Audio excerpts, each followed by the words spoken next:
دعا اللہ سے راز و نیاز کی باتیں ہیں جو باتیں بندہ کسی سے نہیں کر سکتا، وہ اپنے رب سے ڈائریکٹ کرتا ہے۔ اپنے دل کے سارے دکھڑے اپنے رب کی دہلیز پہ رکھتا ہے اور اپنی ساری ضرورتیں مالک کی چوکھٹ پہ رکھ دیتا ہے، اور اس سے مانگتے ہوئے بندے کو شرم نہیں آتی، بلکہ اس سے مانگتے ہوئے فخر محسوس ہو رہا ہوتا ہے، اپنائیت کا احساس ہوتا ہے کہ میں اپنے رب سے مانگ رہا ہوں۔ دعا خود ایک عبادت ہے، ساری بات توفیق کی ہوتی ہے۔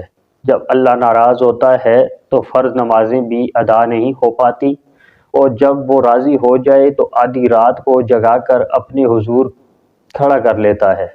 ہوائیں موسم کا رخ تبدیل کر دیتی ہیں اور دعا مصیبتوں کا۔ اس لیے ہمیں دعا کا سہارا لینا چاہیے۔ دعا مانگنے والا یہ اعلان کرتا ہے کہ اللہ کریم ایسی ذات ہے جو میری بات کو قریب سے سنتا ہے، ہماری شاہ رگ سے بھی زیادہ قریب ہے، وہ ہماری دعا کو قبول کرنے والا مہربان ہے۔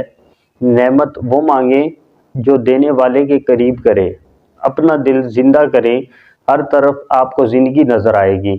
جس خطرے کا وقت سے پہلے احساس ہو جائے، سمجھو وہ ٹل سکتا ہے، اس کو روکنے کے لیے دعا ہے۔ دعا سے ہر خطرہ ٹل سکتا ہے۔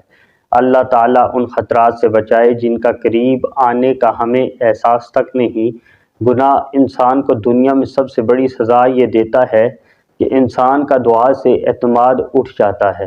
دعا یہی کرنی چاہیے کہ ذکر الہی جاری رہے، راتیں اپنے اشکوں سے منور رہیں، اور لوگ ہمارے ہاتھوں سے محفوظ رہیں، اور پیشانی سجدوں سے محروم نہ ہو۔